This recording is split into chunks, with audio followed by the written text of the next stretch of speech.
Joining me now, fresh from his triumph at the Munk Debate on anti-Zionism, is the great Douglas Murray, author of best-selling works, including his latest, The War on the West. We'll get to the debate shortly, Douglas, on whether anti-Zionism is synonymous with anti-Semitism. But first, let's start in the UK with the latest YouGov poll showing Labor on course for the biggest landslide in 100 years. The Times reports Labor is on track to win the biggest majority of any party in a century, with the Tories hemorrhaging support to Nigel Farage's reform and the Liberal Democrats. One can understand why the British public is thoroughly sick of the Tories and their broken promises, but what sort of UK are we going to see under Labor, which is hardly a moderate or centrist party nowadays? Well, it's a very interesting question. The answer is really nobody knows, Rita, because the Labour Party, the leadership, has been fantastically good in recent months of not telling us really anything that it's planning to do. It's doing the usual thing of saying, they're going to protect the NHS and pour more money into it. They're going to make schools even better than they are. They're going to raise everyone's living standards and all the usual things. And as I always say, these things are pointless to say unless anyone says the opposite. Nobody says that we would like to lower living standards. Nobody says we'd like to make education worse. This is the kind of pabulum we all have to tolerate in election season. But the really interesting thing is, of course, is that the Labour Party has been wise enough not to tell us how it's going to pay for any of this. And that's because there's really only one way they will be able to pay for it, which is to raise taxes. And they know that you cannot say in your manifesto, that's why we're going to have to raise taxes. So all they're doing is waiting until they are in office, and then we'll discover what they really intend to do. It's a pretty shocking situation, actually. I mean, the Tories only have themselves to blame, as you say, but they're hemorrhaging votes in every direction. Some Conservative voters will be voting for the more moderate than Jeremy Corbyn Labour Party. Others will be staying at home. Others will be voting for the Liberal Democrats because they can always sponge votes off other people because they're even more of a blur as a party than Labour is trying to be. And of course, they're losing votes to Nigel Farage's reform. It's an absolute cluster for the Conservatives. And a couple of polls this week show them actually getting behind Nigel Farage's Reform Party in the polls. And as you say, I mean, not only a wipeout for the Conservative Party, but such a historic majority for any party, let alone the Labour Party, that basically Keir Starmer will be able to do whatever he wants in the next 5 years. Well, Labor from the top down over the recent years have embraced just about every neo-Marxist folly, from taking a knee for BLM, remember that, to pushing the most extremes of trans activism. But Keir Starmer has suddenly discovered the startling news that men have a penis and women have a vagina. It is a departure from what he has said in the recent past. Indeed, he is performing quite a few backflips in this area. Let's have a look. A woman can have a penis. Nick, I'm not. I don't think we can conduct this debate with, Trans rights are human rights, and I support the right to self-identification. I think we need to respect the right to self-identify, and we're committed to updating the GRA to introduce self-declaration for trans people. We don't think that self-identification is the right way forward. Is it transphobic to say only women have a cervix? Well, it is something that shouldn't be said. It is not right. Is it right or is it wrong for Rosie Duffield to say only women have a cervix? Well, look, biologically, she, of course, is right. She's right.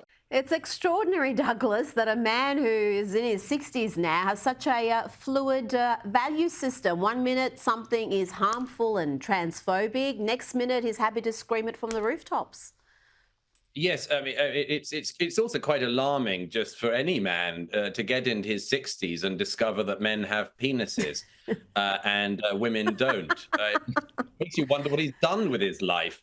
But no, of course, this is all just this. I mean, it's so pathetic watching him wriggle like that.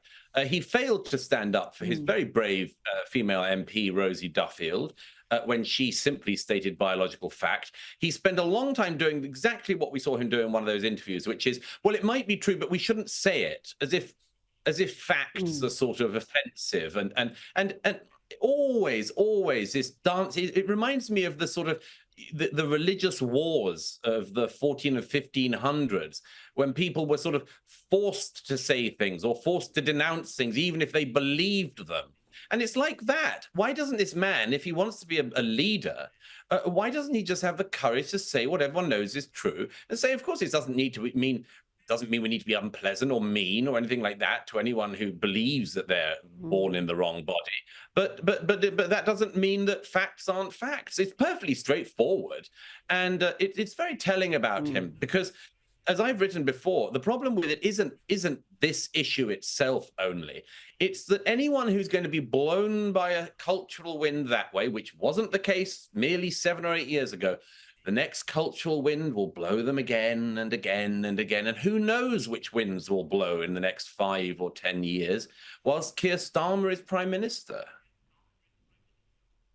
And that's the problem, it seems, both sides of politics, the Tories as well, that there's just no conviction there. These politicians just look at what the latest focus groups tell them and suddenly their positions have changed. And with much of the left, though, one thing you can count on is this loathing for the West, particularly their own history and sometimes their own people. And I want to have you to have a look at this tweet from someone who's going to be a Labor frontbencher, probably, Jess Phillips, mocking a guy for wearing the St George flag as a cape. Of course, England were playing, the football team was playing, so that's what that guy was doing, supporting the team. I don't think, Douglas, you would ever do that, mock someone for having a Palestinian flag draped around their neck. But if it's a British symbol, then they feel emboldened to shame someone on social media. Oh yeah, I mean, this is. I mean, you mentioned earlier, Rita, that they listen to focus groups. Would that the politicians did listen to focus groups? They don't. They listen to a few deranged harridans on their own side most of the time, screaming banshees from the culture wars online. And the real public, the normal public, want to have nothing to do with that nonsense. You know, and the normal public believe, quite rightly, in Britain like elsewhere, that, you know, if your national team is playing, you know, that's the team you support, and your national flag, you know, might be a flag you're able to fly and even be proud of. But as you say, Rita, we live in a strange era in the West where you can be proud of everything apart from what is yours. Any other flag, Jess Phillips, who's another example of us just sort of swayed by the wind. Every gust that blows takes Jess Phillips with it. She likes to present herself as this, you know, working class, straight talking woman. She isn't. She's an absolutely typical automaton of the era who says whatever she thinks she has to say to get avoiding the banshees that are howling. And yes, I mean, there's this sort of snobbery about this, and there's nothing wrong with being proud of your national flag. But as you know, it's only in the West that we beat ourselves up like this and tolerate politicians who scorn the public for being proud of their country. Now, you were involved in the Munk Debate in Toronto, where you argued that anti-Zionism is anti-Semitism. 2/3 of the audience gave you an emphatic victory. And let's have a look at a clip. I think we can see why you won the debate. And there is no law of war that says you're allowed to start a war and then complain when you lose it.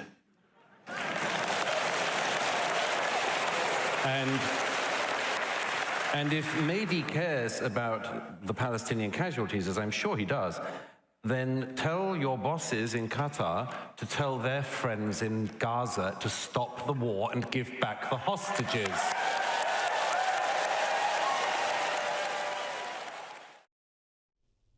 Douglas, tell me why you believe anti-Zionism is anti-Semitism. I say it's obvious that in in all of history, anti-Semitism has been a shape-shifting virus. Sometimes people hated the Jews for their race. Sometimes they hated them for their religion. In this era, people, the only permissible way to hate the Jews is to hate them for having a state. And as I mentioned in the debate, this absolute obsession with the single Jewish state in the world, this way in which people who never turned out on the streets when Bashar al-Assad was killing 6 times the number of people who've died in every war involving Israel since 1948, when the Arab armies advanced. If you didn't come out on the streets when Bashar al-Assad killed 6 times that number of people in a decade, but you did turn out to attack Israel after October the 7th, you're an anti-Semite. And there are many, many other examples of this. I gave examples in Canada, in the city I was in, Toronto, synagogues firebombed, Jewish schools shot at, a Muslim mob going through a Jewish area screaming about these Zionist rats and pigs. And this is just anti-Semitism. And it's the only form of it. And as I said, this doesn't mean that everyone who is anti-Zionist knows they're an anti-Semite. Plenty of them are just incredibly ignorant and drinking from wells they don't understand. But a lot of them, and I think Mehdi Hasan is one of them, know exactly what they're doing. And it was a pretty vicious evening. Natasha Hausdorff, great British barrister, was on my side, and I think we convincingly won the hall. But we were against, you know, some pretty unpleasant opposition. And one of them I was referring to there, Mehdi Hasan of Al Jazeera. He presents himself as caring about the Palestinian peoples. His bosses in Doha are one of the major supporters of Hamas and have the Hamas leadership living in Doha beside Al Jazeera's headquarters. And as I mentioned a bit later in the debate, you know, Mehdi Hasan and his fellow alleged humanitarians, they pretend they care about the Palestinian people, and really I think they just want to beat up on the Jewish state and eradicate it. I think most of the anti-Zionists this era, that's really what they're after. They're after the eradication of the Jewish state. But I mentioned him, you know, it would come a lot better coming out of his mouth. It would sound a lot better if a contributor to Al Jazeera hadn't have been discovered last week to have been holding Jewish hostages in his home in Gaza and torturing them. One of a number of Al Jazeera journalists, as it happens, who have been found to be terrorists in recent years in Gaza. I think it's absolutely despicable that people pass themselves off as caring about the Palestinian peoples. And there are all of these people working at Al Jazeera who are actually involved not just in killing Jews, but in causing the war that has led to the suffering of Palestinians. It's absolute hypocrisy, and I'm very glad that the audience in Toronto realized that.